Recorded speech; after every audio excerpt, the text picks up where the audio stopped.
احباب وطن، اللہ رب العزت کی حمد و ثنا کے بعد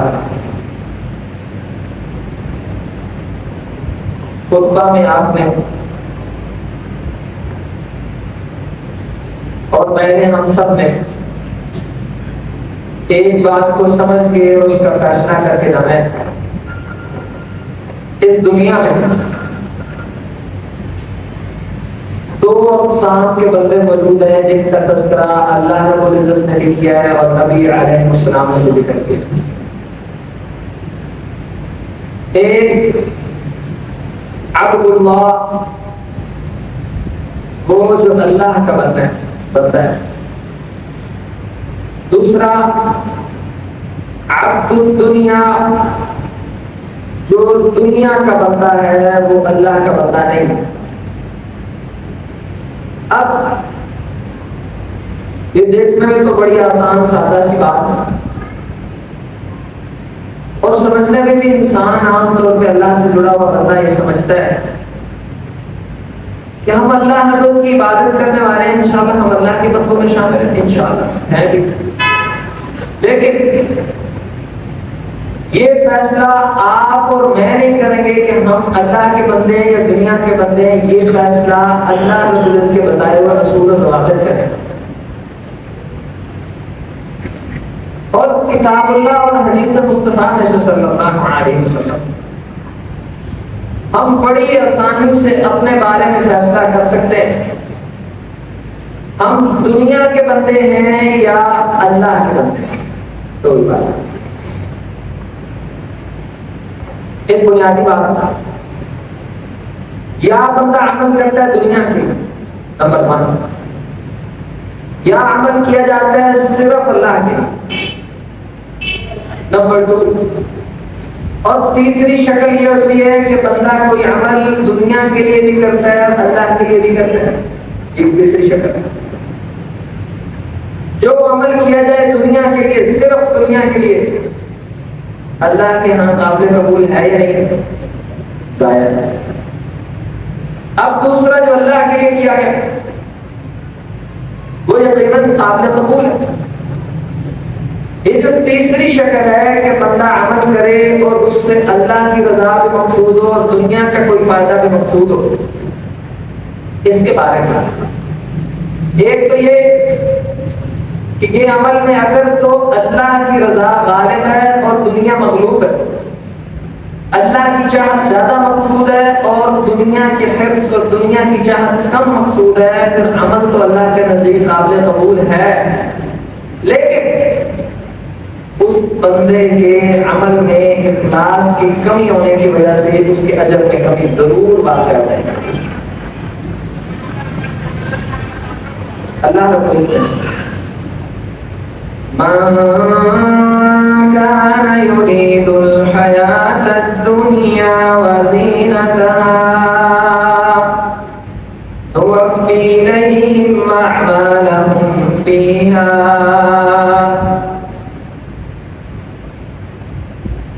وهم فيها لا يبخسون۔ جو بندہ دنیا کی زندگی چاہتا ہے اور اس کی زینت چاہتا ہے، نوفی الیہم اعمالہم فیہا، اس کو اس کے اعمال کی جزا یا سزا دنیا میں ہی دے دی جاتی ہے، وہم فیہا لا یبخسون، اور اس کو یہ دینے میں کوئی کمی نہیں کی جاتی۔ لیکن أولئك الذين ليس لهم في الآخرة إلا النار وحبط ما صنعوا فيها وباطل ما كانوا يعملون۔ اب جس کا مقصود صرف دنیا ہو، اس کو اس کے عمل کی جزا یا سزا کتنا ملتی ہے دنیا میں، اور کوئی کمی نہیں کی جاتی۔ لیکن یہ وہ بندے اولئک الذین لیس لهم فی الآخرۃ إِلَى النَّارِ، مگر جب یہ آخرت میں آئیں گے تو اللہ کے پاس ان کے لیے صرف اور صرف رزلٹ آگ اور جہنم اور دوزخ ہوگا. اور جو یہ دنیا میں کر کے آئے ان کے سب اعمال ضائع اور برباد اور مردود ہو چکے ہوں. اب ہم یہاں ایک بات کو سمجھیں کہ جب بندہ کوئی عمل دنیا کے لیے کرتا ہے، اللہ رب فرما رہے ہیں کہ اس کو اس کا انجام دنیا میں مل جاتا ہے. کیا خیال ہے آپ کا کہ جب کوئی بندہ دنیا کے لیے کوشش کرتا ہے تو کیا پھر وہ صرف دنیا کو حاصل کر لیتا اپنی طاقت سے؟ کیونکہ شاید اللہ تعالیٰ فرما رہے ہیں کہ اس کو اس کے اعمال کی جزا و سزا دنیا میں ضرور مل جاتی ہے. تو کیا دنیا کے ہر چاہنے والوں کو دنیا مل جاتی ہے؟ بڑی بات نہیں. ہر شخص ذوق اور شوق رکھتا ہے کہ اس کو دنیا ملے، دنیا کا نفع اور فائدہ ملے اور زیادہ سے زیادہ وہ خیر سمیٹ لے. تو کیا پھر دنیا کا چاہنے والا دنیا کی ساری خیر سمیٹ لیتا ہے؟ اس سوال کا جواب اللہ رب نے دوسری جگہ ارشاد فرمایا، من كان يريد العاجلة عجلنا له فيها ما نشاء لمن نريد ثم جعلنا له جهنم يصلاها مذموما مدحورا. جو بندہ العاجلہ جلدی آنے والی چیز، جلدی آنے والی دنیا یا آخرت؟ دنیا. جو بھی دنیا چاہتا ہے ہم اس کو دنیا دے دیتے ہیں، لیکن دنیا انسان کو اتنی ملتی ہے ما نشاء لمن نريد. اللہ تعالیٰ جتنی چاہتے ہیں اتنی دنیا دیتے ہیں اور جس کو چاہتے ہیں اتنا دیتے ہیں، کوئی چھین نہیں سکتا تھا. یہ ہے دنیا کا معاملہ. اب دنیا کے معاملے میں یہ اصول طے ہو گیا کہ انسان کو اگر اس کی کوشش دنیا کے لیے ہو، سمجھیے اس بات کو، اگر اس کی کوشش دنیا کے لیے ہو اس کو دنیا مل جاتی ہے، لیکن کتنی ملتی ہے؟ اتنی نہیں جتنی انسان چاہتا ہے، بلکہ اتنی دنیا ملتی ہے جتنی اللہ تعالیٰ چاہتے ہیں. اور کس کو ملتی ہے؟ جس کو اللہ دینا چاہتے ہیں. بس اس کے مقابلے میں آخرت کے بارے میں آپ آئیے. یا ایھا الذین آمنوا هل ادلکم علی تجارۃ تنجیکم من عذاب الیم. اے ایمان والو، آپ کو ایسی تجارت کی طرف رہنمائی نہ کرو جو تمہیں دردناک عذاب سے بچا لے. تؤمنون باللہ ورسولہ، اللہ اور اس کے رسول پر ایمان لانا. اب دو باتیں ہم سب انسانوں کے سامنے ایک ہے دنیا کا فائدہ، ایک آخرت کا فائدہ. اگر آپ کے پاس یا میرے پاس آپشن ہو کہ دو کاروبار ہیں، ایک میں 100% نفع ضرور مل کر رہے گا اور دوسرے میں چانس ہے کہ نقصان بھی ہوگا، گھاٹا بھی ہوگا، ہم کون سا چنیں گے؟ 100% ہر شخص کو چنے گا. جب دنیا کے بارے میں یہ ضابطہ اور یہ اصول آسمان سے اتر چکا ہے کہ اس کا نفع اور نقصان اتنا ملتا ہے جتنا اللہ چاہتا ہے اور اس کو ملتا ہے جس کو اللہ تعالیٰ دینا چاہتا ہے. لیکن آخرت کا فائدہ اتنا خوبصورت فائدہ ہے کہ جو آخرت چاہتا ہے اس کو 100% آخرت کا فائدہ ملے گا. بتاؤ دنیا بہتر ہے یا آخرت؟ والآخرة خير وأبقى بل تؤثرون الحياة الدنيا. تو آپ کی مانتے ہو کہ آخرت بہتر ہے؟ اللہ رب العزت بھی فرما رہے ہیں کہ آخرت خیر والی بھی ہے، ابقا اور ہمیشہ باقی رہنے والی ہے. آخرت میں موت نہیں، بڑھاپا نہیں، جوان ہے تو ہمیشہ جوان، صحت ہے تو ہمیشہ صحت. جو نعمت ہے اس نعمت کو زوال نہیں. آپ بھی مانتے ہو لیکن بل تبصرون الحیات الدنیا، پھر بھی تم بھاگ کر دنیا کے پیچھے ہو. یہ تمہارا مسئلہ ہے اور اسی مسئلے کو ہم نے حل کرنا ہے. اس سوال کی روشنی میں کہ آیا کہ میں اللہ کا بندہ ہوں یا دنیا کا بندہ ہوں، بس کوئی تیسری شکل ہو ہی نہیں سکتی. یا انسان اللہ کا بندہ ہوتا ہے یا دنیا کا بندہ، بس.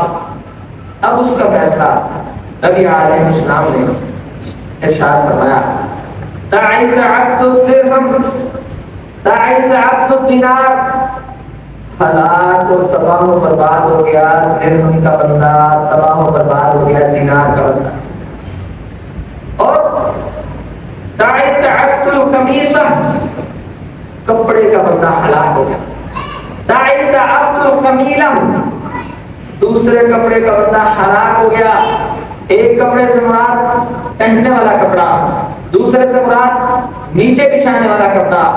درہم کا بندہ بھی ہلاک، دینار کا بندہ بھی ہلاک، کپڑے کا بندہ بھی ہلاک. پہننے والا کپڑا ہو یا نیچے بچھانے والا کپڑا ہو. کیوں؟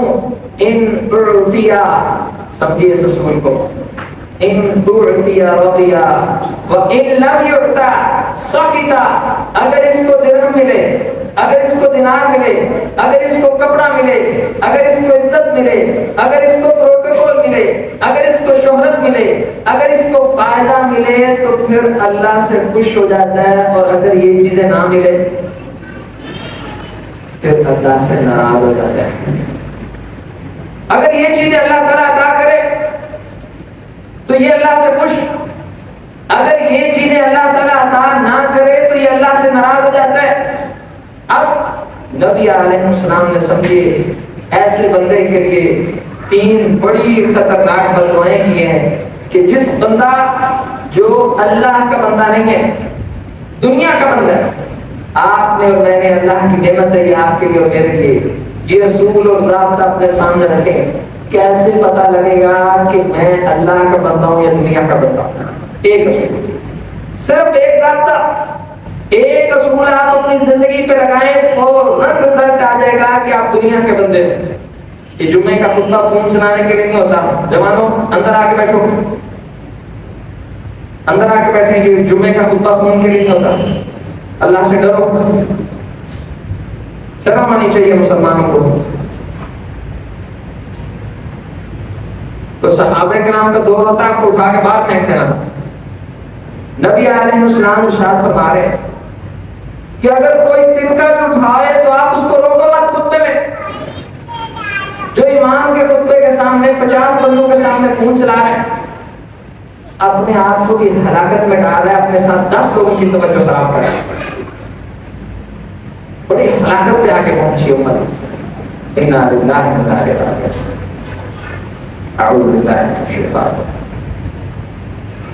ایک فارمولہ عزیز ساتھی، آپ کی ساری زندگی ایک لمحے میں بدل سکتی ہے اگر آپ اس بات کو سمجھیں. اگر مشکل بھی ہوگی پھر تو سمجھیں. ہمیں بھی پتہ ہے بڑے بڑے آسان مضامین ہے کہ آپ جمعے ہیں، یوں آپ کو سمجھنا ہے کہ اتنی چس آ رہی، لیکن ہم نے مرنا ہے اللہ کے سامنے. ہم حق بات کو دبا کے اس کو مشکل سمجھ کے کہ تقریر کرنے مشکل ہوگی، لوگ کہیں گے چس نہیں آئی، ہم اس کو پیچھے لے جائیں اور آپ کو سارے جملے ہلاتے جلاتے رہیں. ہم مجرم نہیں اللہ کے سامنے. اتنا بڑا اصول اور ضابطہ ہے کہ بندہ یا دنیا کا ہوتا ہے یا نہیں سمجھا. ایک ہی بات، یا حمزہ اللہ کا بندہ ہو سکتا ہے یا بس.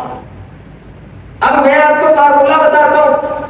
میں کہتا ہوں ایمان والے کی نیندیں اڑ جائیں کہ یار مجھے آج پتہ لگا، میں جو سمجھتا تھا داڑھی رکھی ہے، نماز پڑھتا ہوں، جمعہ پڑھتا ہوں، زکات دیتا ہوں، یہ موٹی موٹی چیزیں، یعنی سارے فرائض ادا کرنے کے بعد کیا پھر بھی بندہ اللہ کا بندہ نہ ہو؟ ایسا ہو سکتا ہے؟ آپ کی اطلاع کے لیے عرض ہے کہ بالکل ایسا ہو سکتا ہے. یہی تو خوف ہے، یہی خوف تو کھائے جا رہے ہیں ہمیں اور مجبور کر رہے ہیں کہ لوگوں کے سامنے اس بات کو بیان کی جائے.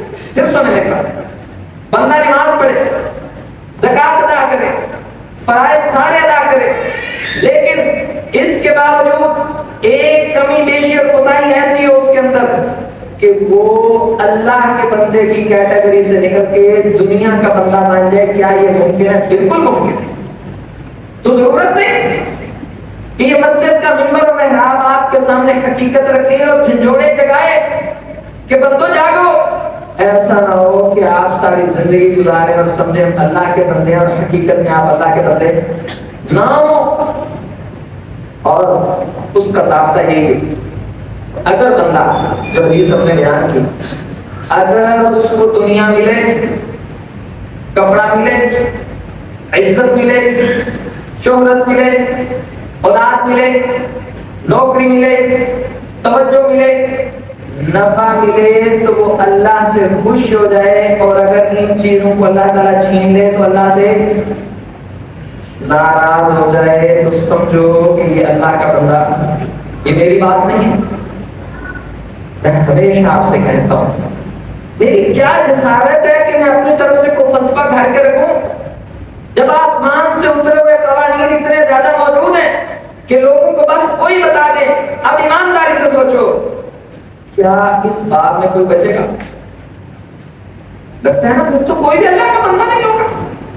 بالکل، اگر آپ نے یہ سوچا ہے پھر تو کوئی بھی اللہ کا بندہ نہیں بچے گا۔ آپ نے درست سوچا ہے، کیونکہ نبی علیہ السلام نے فرمایا تھا، اس سے پہلے حدیث سے پہلے یہ بات سن لیں، اگر بندہ یہ دنیا ملنے سے خوش ہوتا ہے اور دنیا جانے سے ناراض ہوتا ہے تو یہ کس کا بندہ ہے؟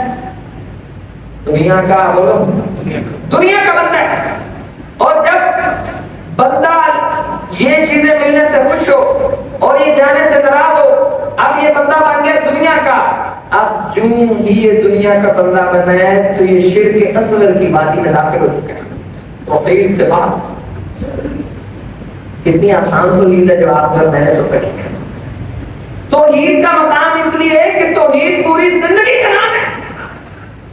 وہ بندہ ذرہ بھی موحد نہیں ہے، ایک طرف نماز کھڑی ہے اور اس کی دکان بند نہیں ہوتی، بے شک وہ قبر کو نہیں پوچھتا، نظر و نیاز نہیں دیتا، غیر اللہ سے مدد نہیں مانگتا، ظاہری طور پہ موٹی موٹی جس کو آپ اور ہم توحید سمجھتے ہیں ساری توحید کی اس میں شرطیں ہیں، لیکن اللہ کا بلاوا آیا، ادھر سے دنیا کی محبت تھی، دو محبتیں اس کے سامنے رکھی گئیں، اب اس نے اللہ کا بندہ بنایا دنیا کا۔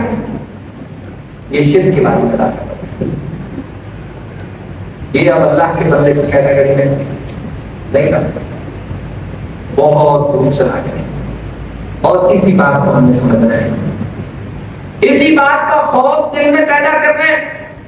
اب سمجھیے، نبی علیہ السلام نے حضرت ابوبکر صدیق سے فرمایا تھا، اے ابوبکر، ان الشرک لا اخفى علیکم من دبیب النمل فی لیلۃ الظلماء۔ اے ابوبکر، یہ جو شرک ہوتا ہے یہ انسان کے اندر ایسے داخل ہو جاتا ہے جیسے چونٹی آہستہ آہستہ چلتی ہے پتھر پہ رات کے اندھیرے میں، جیسے رات کے اندھیرے میں کالے پتھر پہ کالی چونٹی، اس کا چلنا نہیں پتہ لگتا، اسی طرح انسان کے دل میں سے توحید ختم ہو کے شرک داخل ہو جاتا ہے اور بندے کو پتا۔ آپ بتاؤ، اس اصول کی روشنی میں کیا ہمیں پتا تھا کہ ہم شرک کرتے ہیں؟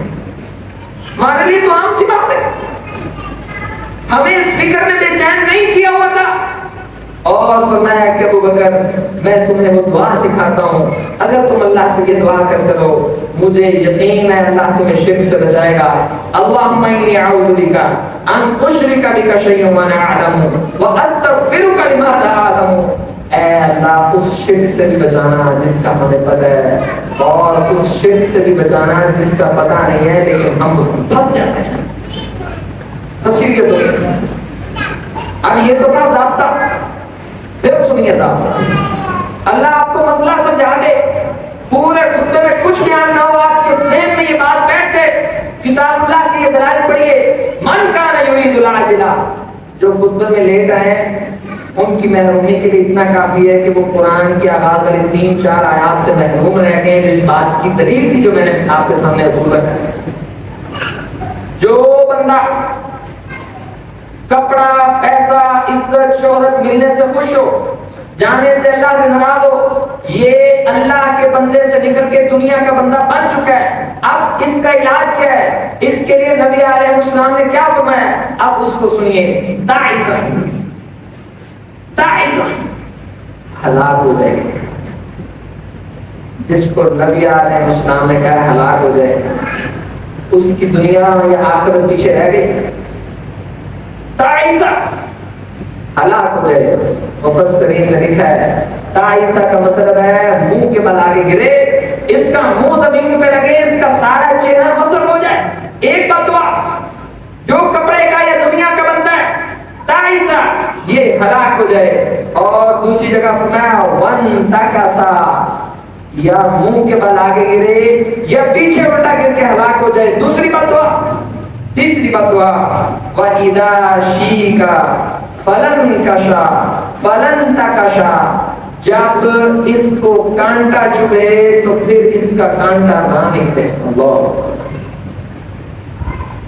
دنیا اس کی گلے کی ایسی ہڈی بن جائے کہ دنیا کے مسئلوں میں ذلیل ہوتا رہے، چیختا چلاتا رہے، بلکتا رہے، بددعائیں کرتا رہے، گلے اور شکوے کرتا رہے، ہر وقت روتا رہے، ذلیل و خوار ہو جائے، لیکن اس کا کانٹا نہ نکلے۔ حدیث مصطفیٰ پھر سنو، تعیسا وانتکسا وَإِذَا شِيكَ، اور یہ منہ کے بل آگے گرے، یہ منہ کے بل پیچھے گرے۔ کون؟ جو دنیا کا بندہ ہے، جب اس کو کانٹا چبھے، اس کا کانٹا نہ نکلے، جب اس کو تکلیف پہنچے تو اس کی تکلیف دور نہ ہو، کیونکہ یہ اللہ کا بندہ نہیں ہے، یہ کس کا بندہ ہے؟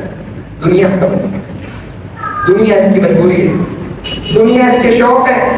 اور یاد رکھیے اللہ نے فرمایا منافقین کے بارے میں، یہ جو دلیل ہے نا کہ دنیا آنے سے ہم خوش ہو اور جانے سے ایک ہے فطری جذبہ، ظاہری طور پہ انسان کو چوٹ لگتی ہے، کھچ پڑتی ہے، یہ کھچ بھی آہستہ آہستہ ختم ہو جاتی ہے جب بندہ خالص اللہ کا بندہ بنتا ہے۔ امام احمد رحمہ اللہ علیہ سے پوچھا گیا، امام صاحب یہ زہد کیا ہوتا ہے، دنیا سے بے رغبتی کیا ہوتی ہے؟ فرمانے لگے زہد یہ ہوتا ہے کہ دنیا آپ کے پاس آئے یا چلی جائے، نہ آنے سے خوشی ہو نہ جانے سے غم ہو، یہ زہد ہوتا ہے۔ کوئی ایسا ہے؟ یاد رہنا سکتا ہے کہ دنیا میں کوئی ظاہر نہیں ہوگا۔ اور باقی امام احمد، آپ اور میں اپنی کیفیت دیکھیں، ہم مولویوں کی کیفیت دیکھو، ہمیں مجمع کتنا اچھا لگتا ہے، تعریف کتنی اچھی لگتی ہے، القابات کتنے اچھے لگتے ہیں، شہرت کتنی اچھی لگتی ہے۔ اب یہ ہمارے اندر بیماری ہے کہ توحید ناقص ہے۔ اگر توحید کامل ہو پھر بندے کو شہرت اچھی نہیں لگتی، پھر اس کو برائی بھی برابر اور نیکی بھی برابر۔ کیوں؟ کیونکہ اس نے کام تعریف کے لیے کیا نہیں ہوتا، اس نے کام دنیا کے لیے کیا نہیں ہوتا، اس کا مقصد درہم اور دینار اور پیسے نہیں ہوتے، اس کا مقصد فقط اللہ کی رضا ہوتی ہے۔ اور جب مقصد فقط اللہ کی رضا ہو تو وہ تعریف اور شہرت کا محتاج نہیں رہتے۔ امام احمد جب یہ خلف القرآن کا مسئلہ بنا، خلف قرآن کا، تو امام صاحب کو اللہ تعالیٰ نے اتنی عزت سے نوازا، اتنی شہرت دے دی پوری دنیا میں کہ بچہ بچہ جاننے لگا، اور چپے چپے میں امام صاحب کا تذکرہ ہونے لگا۔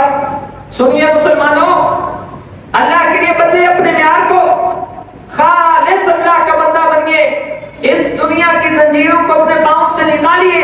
اگر اس کی جنت چاہیے اور اس کا دیدار چاہیے، ہمیں اپنی یہ اصلاح کرنی ہی پڑے گی اگر ہم اللہ کے بندے ہیں تو، اور انشاءاللہ ہے الحمدللہ۔ امام صاحب کہنے لگے جب اللہ نے بڑی عزت اور شہرت سے نواز دیا، کہتے ہیں اللہ تعالیٰ نے مجھے اس شہرت کی مصیبت سے آزما لیا ہے، میں دعا کرتا ہوں کہ کوئی ایسی جگہ ہو جہاں میں اکیلا رہتا ہوں اور وہیں رہتے رہتے مجھے موت آ جائے اور دنیا کا کوئی بندہ مجھے جانتا ہی نہ ہو۔ بتائیے کوئی دل تو بتائیے جس کا یہ شوق ہو کہ اللہ کہیں گمنامی دے دے، بس اس کی عبادت کرے، وہ خوش ہو جائے، اس شہرت کی مصیبت سے بچا لیا جائے۔ کیوں؟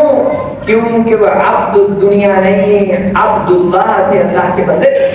حضرت سفیان ثوری رحمہ اللہ جب یہ امیر المحدثین بن گئے، پوری دنیا کے عالم ان کو جاننے لگے، اب کہتے کاش کہ کوئی ایسا راستہ ہو جو میری طرف آئے ہی نہ، بس میں اکیلا رہوں، نہ کوئی مجھ سے رابطہ کرے نہ میں اس سے رابطہ کروں، میں کسی طرح تنہائی سے اللہ کے حضور پہنچا۔ آپ جائیے جناب سعد رضی اللہ عنہ، یہ منہج صحابہ و تابعین کا منہج تھا۔ کیونکہ ان کو احساس تھا کہ یہ دنیا کی مشقتیں، عزیز ساتھی، اس سے مراد رحمانیت نہیں ہے کہ آپ دنیا چھوڑ دو، دنیا کمانا جرم نہیں ہے، صرف اتنی بات ہے کہ آپ کی دنیا کے معاملات پہ اللہ کی محبت غالب ہونی چاہیے، بس۔ اگر دنیا غالب ہے پھر آپ کے لیے بددعائیں۔ اگر دنیا کی جگہ اللہ کی محبت غالب ہے، اچھا سوچئے اگر ہم سب کے دلوں پہ دنیا کی جگہ اللہ کی محبت غالب ہو، کوئی بے نمازی رہے گا، کوئی بد اخلاق رہے گا، کوئی جمعے سے چھٹی مارے گا، کوئی جھوٹ بولے گا، کوئی خیانت کرے گا، کوئی زکات سے رکے گا، کوئی ماں بہن بیٹی بے پردگی کرے گی، کوئی موسیقی سنے گا، کوئی کسی کا حق مارے گا، معاشرے میں فراڈ ہوگا، قتل ہوگا، ظلم ہوگا۔ یہ تمام مسائل کا حل اس بات میں ہے کہ لوگوں کے دلوں میں دنیا کی محبت کی جگہ آخرت کی محبت ڈالی جائے اور وہ سمجھے کہ ہم اللہ کے بندے ہیں، باقی ساری محبتیں بعد میں۔ جناب سعد رضی اللہ عنہ، جب صحابہ کرام کی جنگیں شروع ہوئی نا آپس میں، جنہیں مشاجرات صحابہ کہا جاتا ہے، اور جو لوگ اس امت میں فتنہ چاہتے ہیں وہ اس کو اچھالتے ہیں، حضرت سعد نے اپنی چند بکریاں دیں اور لے کے پہاڑوں کی طرف چلے گئے، یعنی نہ اس لشکر میں شامل ہوئے نہ اس لشکر میں، گمنام ہو گئے۔ ان کا بیٹا جناب عمر آ کے اپنے باپ کو کہنے لگا، یہ اس وقت یزید کے ایک لشکر کا کمانڈر تھا، اپنے باپ کو کہنے لگا، بتانے لگا کہ ابا جان یہ حالات ہیں، یہ حالات ہے، یہ ضرورت ہے، آپ اس لشکر کا ساتھ دیں، اس لشکر کا ساتھ دیں۔ اب ابا جان نے جواب دیا، مجھے میرے نبی نے رہنمائی کر دی ہے، ان اللہ یحب العبد التقی الغنی الخفی، اللہ اس بندے کو پسند کرتے ہیں اللہ سے ڈرنے والا ہو، بڑا سخی ہو اور چھپ چھپ کے رہنے والا ہو، بھاگتا ہو شہرت سے، اسے کہتے ہیں خمیلہ۔ پھر وہی ہوا، جناب سعد عشرہ مبشرہ میں سے واحد صحابی اس وقت زندہ تھے، انہوں نے اپنی بکریاں لیں اور لے کے چلے گئے کسی پہاڑ میں، پھر ساری زندگی ان سارے فتنوں سے بچے رہے۔ اب یہ وہ بندے تھے جو سمجھتے تھے کہ فتنوں سے بچنے کا حل ہے کہ اللہ کے لیے تنہائی اختیار کرو، رہبانیت نہیں، رہبانیت حرام ہے اسلام میں۔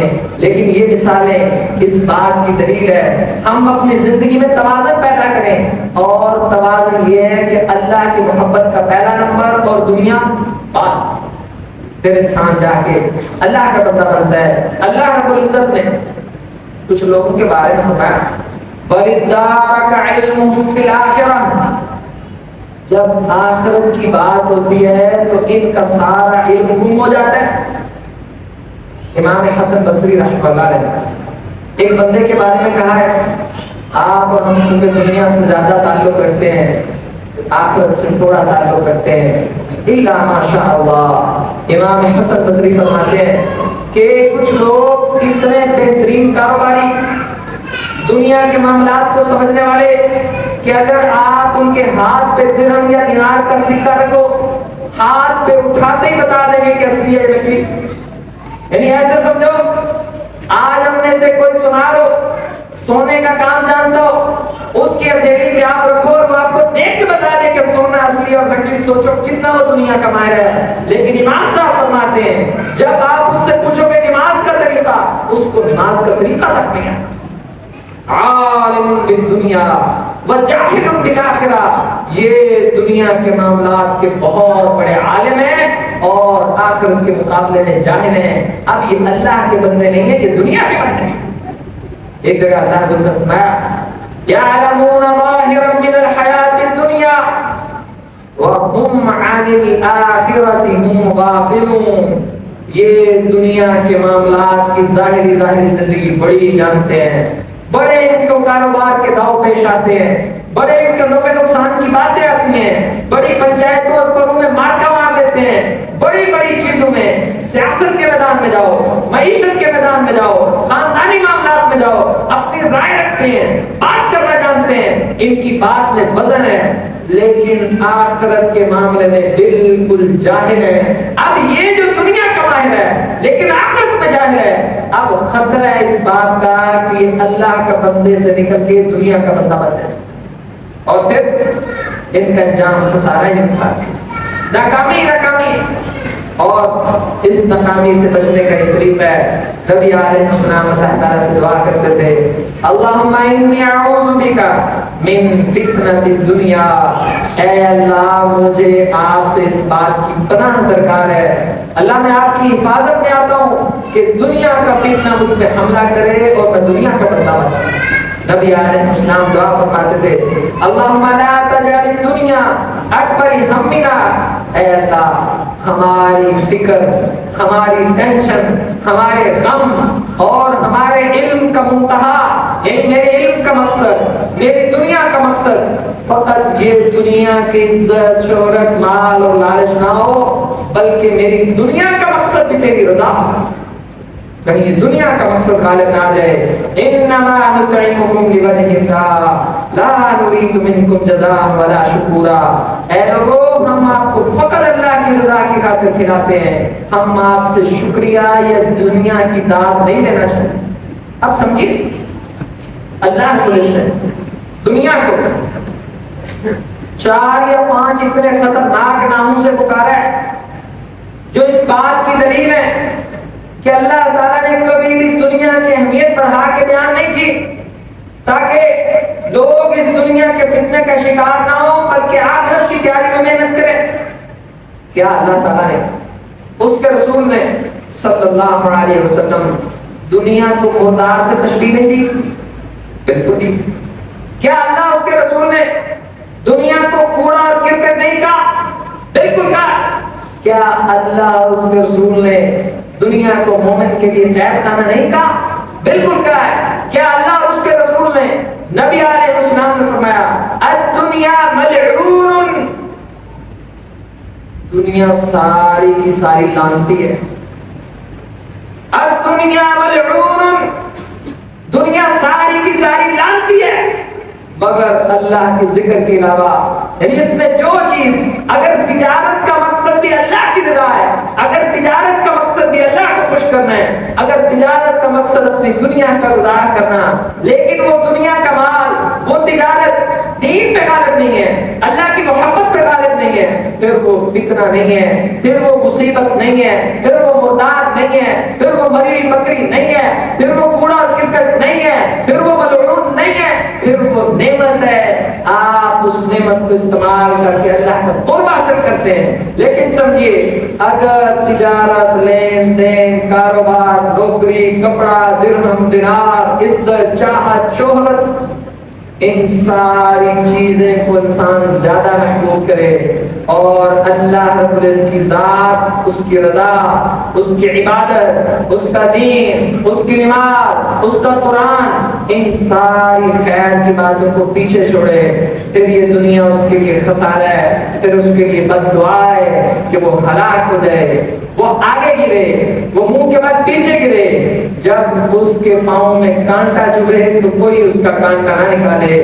نبی علیہ السلام نے اس حدیث کے آخر میں فرمایا طوبی لعبد آخذ بعنان فرسه فی سبیل اللہ اشعث رأسه مغبرۃ قدمها، اور خوشخبری اس بندے کے لیے جو اپنے گھوڑے کی پشت کے ساتھ جڑا ہوا ہے، اس کے بال بکھرے ہوئے ہیں، اس کے قدم غبار آلود ہیں، اگر اس کو لشکر کا امیر آگے کھڑا کرے آگے کھڑا ہوتا ہے، پیچھے کھڑا کرے پیچھے کھڑا ہوتا ہے، اگر وہ سفارش کرنے جائے اتنا گمنام اور اجنبی بندہ ہے، اس کو امیر تک، امیر لشکر تک نہیں پہنچنے دیا جاتا۔ اب اس بندے کے لیے اللہ کے نزدیک کامیابی ہے، اور اب اس کے نزدیک کامیابی کیوں ہے؟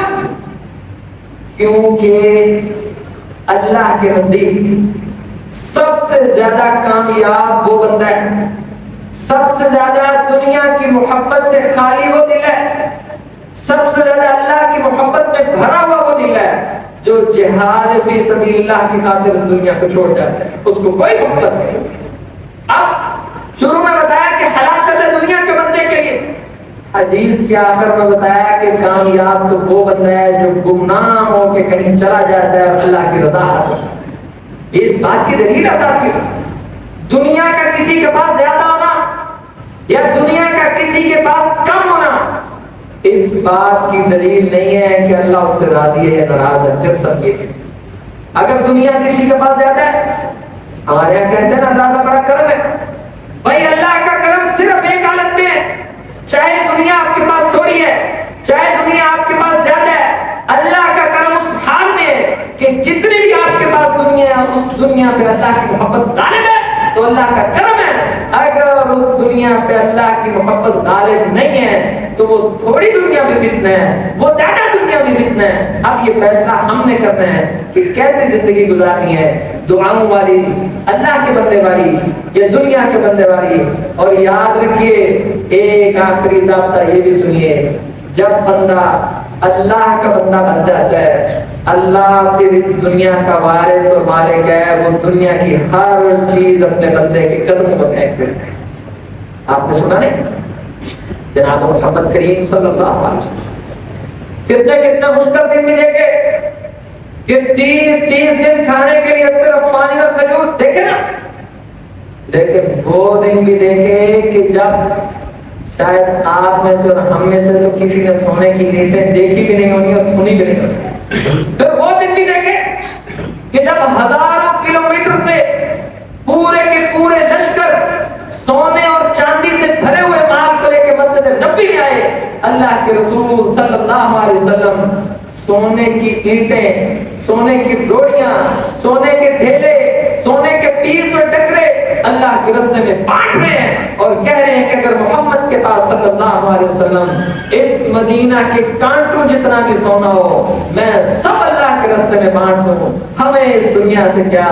جب کچھ بھی نہیں تھا تب بھی اللہ کی محبت غالب تھی، آج دنیا اللہ نے قدم میں ڈال دی تو آج بھی اللہ کی محبت غالب ہے۔ جو پھر اللہ کا ہو جاتا ہے، نبی علیہ السلام نے فرمایا ما کان للہ کان اللہ لہ، جو اللہ کا ہو جاتا ہے تو پھر اللہ اس کا ہو جاتا ہے، جس کا اللہ ہو جائے پھر اللہ سارے لشکروں کو، ساری دنیا کی طاقتوں اور صلاحیتوں کو اس کے کٹھن امتحان کے بعد، یہ آسان نہیں ہے، اس کے مشکل اور کٹھن امتحان کے بعد اگر وہ اس میں کامیاب ہو جائے، ثابت قدم رہے، ہر لمحے اللہ کی محبت کو غالب رکھے، اللہ کا بندہ مان کے رہے، دنیا کو پیچھے پیچھے رکھے، اللہ پھر دنیا اس کے قدموں میں پھینک دیتا ہے۔ اس کی ایک نہیں 1000 دلائل موجود ہیں۔ اللہم لا تجعل الدنیا اکبر ہمنا، ہم اللہ سے دعا کرتے ہیں اللہ دنیا ہمارا ہم اور غم نہ بنا بلکہ آخرت ہماری فکر بنا، ہم سب کو اللہ اپنا بندہ بنا، درہم دینار اور دنیا کا بندہ نہ بنا۔ ھذا ما کان عندی واللہ اعلم بالصواب۔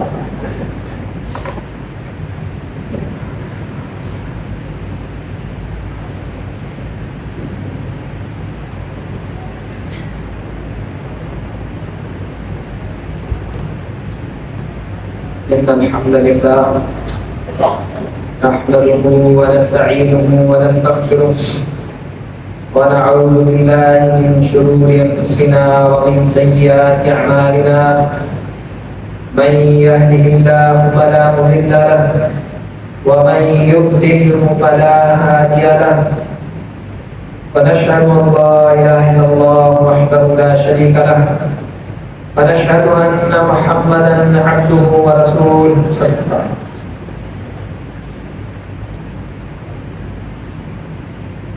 عربی میں کہا جاتا ہے العبد حر قناع، الحر عبد ما طمع۔ بڑی پتہ کی بات، بندہ اگر غلام ہو مگر قناعت ہو اس کے پاس، قناعت مطلب وہی کہ دنیا کا بندہ دنیا ملنے پہ خوش، جانے پہ ناراض ہوتا ہے، لیکن جس کو قناعت کی نعمت دی جاتی ہے چاہے دنیا جائے چاہے دنیا آئے اس کو کوئی فرق نہیں، ہر حال میں اللہ سے خوش رہے، مطمئن رہے۔ رضیت باللہ ربا وبالاسلام دینا، وہ ایسے رہتے اللہ ہم آپ کے رب ہونے پر راضی اسلام کے دین ہونے پہ راضی، محمد صلی اللہ علیہ وسلم کے نبی ہونے پہ راضی، ہر حال میں ہر کیفیت میں وہ اللہ سے راضی رہے۔ اب جب بندہ غلام ہو لیکن دل میں اس کے قناعت ہو تو سمجھو کہ وہ غلام نہیں ہے، وہ آزاد ہے۔ سمجھے، بندہ غلام ہے کسی لیکن دل سے راضی ہے تو سمجھو کہ وہ آزاد ہے۔ لیکن بندہ آزاد ہو اس کے دل میں لالچ ہو تو سمجھو کہ وہ آزاد نہیں، وہ غلام ہے، جکڑا۔ اب آپ اور میں نے اپنے آپ کو آزاد بنانا ہے یا غلام بنانا ہے؟ ہماری طرف سے آزاد بنانے کا طریقہ قناعت اختیار کرنا، ہر حال میں اللہ سے راضی اور خوش رہنا، کوئی نفع آئے یا جائے کوئی فرق نہ پڑے۔ اور غلام بنانے کا طریقہ یہ ہے کہ بڑا کچھ آئے اور کچھ چلا بھی جائے لیکن آپ کی حرص ختم نہ ہو، آپ کی لالچ ختم نہ ہو۔ اس سے بڑی کوئی اذیت ہی نہیں ہے کہ بندہ بھرے نہ ہو۔ یہ جو مومن ہوتا ہے نا، اس کی تفسیر میں یہ لکھا گیا، نبی اللہ رب نے فرمایا من عمل صالحا من ذکر او انثى فلنحيينه حیاتا طیبہ، چاہے کوئی مرد اچھا کام کرے یا عورت اچھی کام کرے، اللہ اس کو طیب اور پاک زندگی دے گا۔ طیب زندگی بھلا کس کو کہتے ہیں؟ جس زندگی میں اللہ آپ کو قناعت دے دے، آپ خوش ہیں۔ چاہے آپ جھونپڑی میں رہتے ہیں تو آپ خوش اتنے ہیں کہ بڑے بڑے محلوں میں بیٹھ کے بادشاہ بھی اتنے خوش نہیں ہے، بتاؤ خوشی نہیں؟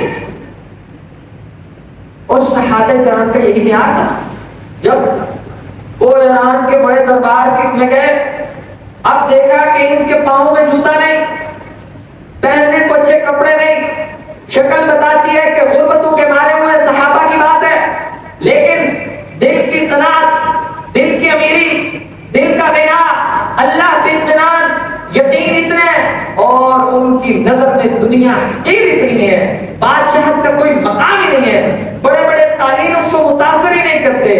جب دربار میں داخل ہوئے نا، گھوڑے سے نیچے اتر کے نیزہ رکھا قالین کے اوپر اور نیزہ رکھ کے ادھر سے گھوڑا دوڑایا ادھر سے نیڑا دوڑایا، بادشاہ تک جاتے سارے قالین کے 2 ٹکڑے کر کے رکھ دیے۔ اس کا دماغ خراب ہو گیا دیکھ کے کہ یہ کیسے لوگ ہیں، غربت اتنی لیکن دل کے اتنے بہادر اور امیر ہیں کہ ان کو ہماری روب اور قالین اور بادشاہ سے کوئی فرق نہیں۔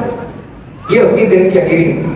پھر بندے کے منہ میں پانی نہیں آتا، پھر اس کے دل میں خیال پیدا نہیں ہوتا کہ کاش وہ جو فلاں کے پاس ہے مجھے مل جائے۔ پھر اس کے پاس ایسی نعمت ہوتی ہے کہ ماڑی سے ماڑی حالت میں بھی یا بڑی سے بڑی عظیم حالت میں بھی اتنا خوش ہوتا ہے کہ دنیا کہتی ہے یا اللہ ہم سے سب کچھ لے لے، لیکن یہ جو اطمینان قلب اور قناعت کی نعمت ہے یہ دے دے۔ لیکن وہ نعمت تب تک نہیں ملتی جب تک بندہ اللہ کا بندہ نہ بن جائے اور دنیا کا بندہ نہ بنے۔ جس دن یہ فیصلہ انسان کر لے، اس پہ عمل کر لے، پھر یہ نعمت بھی انسان کو مل جاتی ہے۔